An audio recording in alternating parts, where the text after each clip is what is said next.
இதுல என்ன கொடுத்திருக்காங்க? If X men can complete Y works in Z days, then in how many days Y men can complete such work in Z work? such Z works அப்படின்னு கேட்டிருக்காங்க.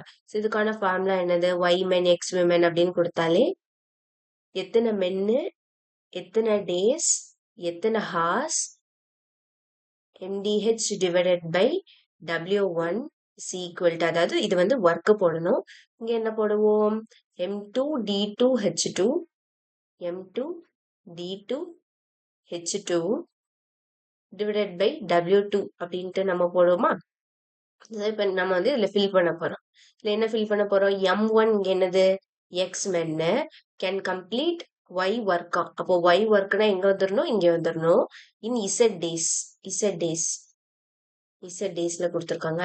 இங்க Y men எத்தனை நாள் work என்ன work பாக்குறாங்களா? Z work வந்து பாக்குறாங்களா? அப்ப எத்தனை டேஸ்ன்னு கேட்டிருக்காங்க இல்லையா? D2 தான் நமக்கு தெரியணும். இப்போ ஜஸ்ட் நம்ம இதை கிராஸ் மல்டிப்ளை பண்ணோம்னா இந்த சைடு கொண்டு வந்தோம்னா x z square divided by y square is equal to d2. இதுதான் ஆன்சர்.